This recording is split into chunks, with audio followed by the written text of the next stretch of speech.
Hello, hello, j'espère que vous allez bien. On se retrouve aujourd'hui avec le guide d'initiation à l'astrologie, comprendre et intégrer les forces célestes dans votre quotidien paru aux éditions Artemis.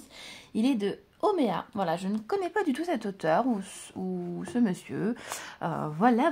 Il est au prix de 18,90 €. Vous pouvez donc le retrouver en librairie dès à présent.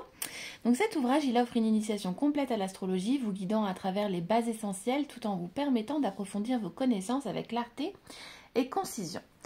Parcourez un voyage céleste à travers les 12 signes du zodiaque. Explorez les secrets des maisons astrologiques et plongez dans la puissance évocatrice des points karmiques et de la lune. Mais surtout, apprenez à décrypter les étoiles et à lire entre leurs lignes. Doté de conseils pratiques et d'exemples concrets, ce livre vous accompagne pas à pas dans l'interprétation de votre thème astral, révélant les mystères enfouis dans les alignements cosmiques de votre naissance. Voilà. Alors, je vous présente ce livre, donc moi je l'ai lu, déjà je vous en ai parlé sur Instagram, je vous ai déposé mon avis là-bas. Je le trouve génial, je le trouve très facile d'accès, parce que des fois les livres d'astrologie sont assez compliqués, assez complexes, en tout cas quand on débute.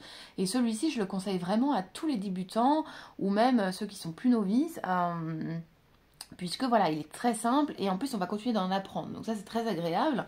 Et vous allez voir, donc c'est parti, on va découvrir ensemble le sommaire. Moi, j'ai beaucoup apprécié comment il était conçu. Donc, qu'est-ce que l'astrologie au début? Ensuite, on va avoir une histoire, presque aussi vieille que celle des hommes. Donc ça fait partie de mon chapitre préféré.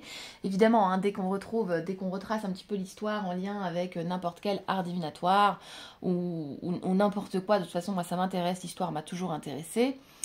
Qu'est-ce qu'un thème astral? Voilà, on vient vous expliquer qu'est-ce que le thème astral, Kezako, voilà, donc c'est ça que je vous dis, il est vraiment bien. 10 planètes et un astéroïde.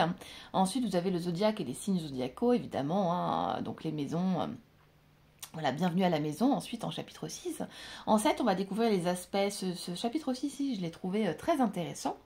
Ensuite, en 8, on a la lune dans le thème astral, parce que oui, on le sait, la lune a son importance.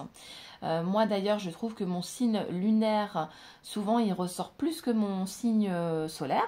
Voilà, parce que votre signe solaire, c'est votre signe classique, celui qu'on connaît tous. Après, souvent, on ne connaît pas forcément son signe lunaire. Et moi, je vous dis, c'est très intéressant parce que des fois, on ne va pas se reconnaître dans notre signe de base et on va plus se reconnaître dans le signe lunaire, surtout pour les femmes. Voilà, puisque nous sommes très sujettes aux énergies lunaires. Et d'ailleurs, nous arrivons à une pleine lune qui est fracassante, parce que je crois qu'elle arrive que dans 4-5 jours, et pourtant, moi, je sais pas vous, mais je la ressens à fond. Mon fils aussi, qui est très énergie, il la ressent à fond, donc en ce moment, on est full, pleine lune en action. Voilà. Ensuite, nous avons la lune dans le thème astral. Ensuite, on a lire et interpréter un thème astral, et ensuite la table des matières. Voilà. Donc vous voyez ici, voilà, qu'est-ce que l'astrologie? Donc l'astrologie, le mot est lâché, donc on vous dit depuis la nuit des temps, l'astrologie accompagne fidèlement les hommes de manière plus ou moins franche et ouverte, ou de façon nettement plus discrète, en fonction des époques et aussi selon les personnes qui consultent les astrologues. Quoi qu'il en soit, une chose est sûre, à lui seul, ce mot a toujours été entouré d'une aura de mystère, d'une bonne dose d'incompréhension et d'innombrables préjugés qui n'ont à l'évidence pas toujours l'objectivité de pertinence ou la rigueur pour principale caractéristique. Ce que j'ai beaucoup aussi aimé dans ce livre, on va découvrir en plus des sondages. Et je trouve que c'est assez innovant puisque j'ai rarement vu des sondages dans des livres. Alors après, c'est pareil, on y prête à importance ou pas. Et moi, je trouve ça intéressant de voir que selon les civilisations, selon l'histoire aussi, l'astrologie a perduré, ça a changé aussi. Et de voir qui y croit, qui n'y croit pas en termes de pourcentage. Voilà, je trouve ça très intéressant. Vous voyez les 3 facettes de l'astrologie occidentale, psychologiquement plus que symboliquement, entre inspiration et fascination, une histoire presque aussi vieille que celle des hommes. Donc là, vous avez par rapport aux signes chinois, voilà, qu'ils ont aussi toute leur importance. C'est très intéressant l'astrologie chinoise d'ailleurs. J'aime beaucoup, moi, m'y intéresser. Quand je vous fais d'ailleurs votre thème astral et vos vies antérieures, je vous fais le côté astro et en même temps, je vous parle de votre signe chinois, de votre signe aussi égyptien, parce que chacun a leur importance et c'est intéressant de pouvoir se retrouver et de savoir. Moi, je trouve que c'est des connaissances en plus sur soi-même et je trouve ça très intéressant. Voilà. Donc, plus on avance dans le livre, vous voyez, comme ça, il se construit comme ça. Il y a quelques petites illustrations. On est sur un ton de bleu et de blanc. C'est très joli. Voilà, l'astrologie a des honneurs de la presse, l'ancienneté comme facteur au succès actuel, l'astrologie pour apprendre à mieux se connaître, évidemment, apporter des réponses aux questionnements des jeunes. L'astrologie est devenue un outil multifonction. Regardez ce qui se passe là, qu'est-ce qui se passe dans cette tête? Et là, on arrive, donc, qu'est-ce qu'un thème astral? Voilà, donc là, on vient vous expliquer On vous conseille d'ailleurs aussi comment les réaliser. Vous avez plein de conseils en plus intérieurs. Ensuite, 10 planètes et un astéroïde. Donc là, vous allez voir voilà, les planètes, les différentes planètes, ce qu'elles vont apporter et autres. Et ainsi de suite. Donc vous avancez dans le livre. Vous voyez, là, on a un petit message sur la Lune, le Soleil, Jupiter, évidemment, toutes les planètes, Vénus, Saturne. Voilà, les planètes dominantes ensuite. Et hop là. Et ensuite, on arrive au zodiaque et au signe zodiaco. Voilà, donc là on va faire signe par signe. Donc qu'est-ce que le zodiaque? Évidemment, à chaque fois on vous explique. Donc vous voyez, c'est intéressant parce qu'il y a des mots qui peuvent ne pas vous parler et c'est ok et c'est normal.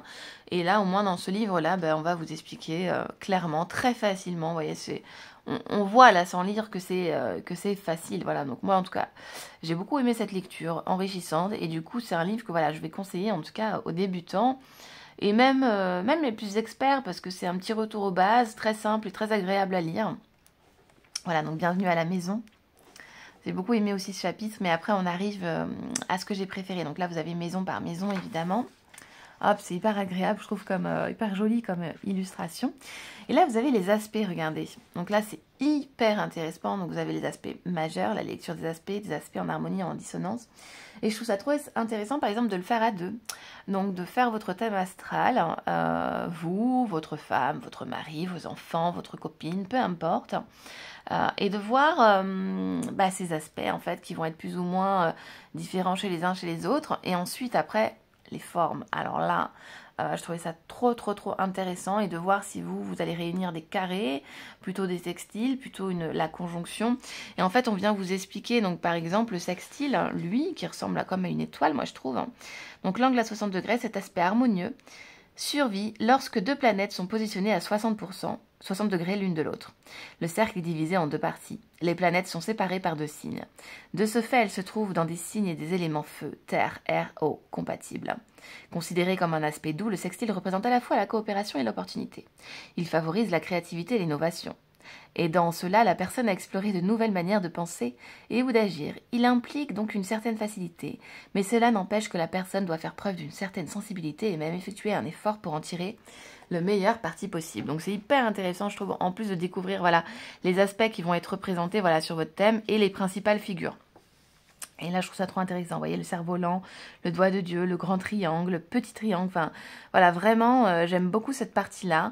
Et ensuite, voilà, la lune dans le thème astral. Évidemment, cette fameuse lune. Lire et interpréter votre thème astral. Voilà, différents principes et méthodes. L'amour dans le thème astral. Et ici, vous avez une table de matière beaucoup plus détaillée qu'au début. Donc, quand vous voulez retrouver quelque chose assez rapidement, c'est faisable. Voilà, donc c'est super chouette. Moi, en tout cas, voilà, je le trouve génial. Et voilà, donc c'est pour ça que je voulais vous le montrer en plus sur YouTube. Et bien, écoutez, je vous fais de gros bisous. Je vous dis à la prochaine. Ciao!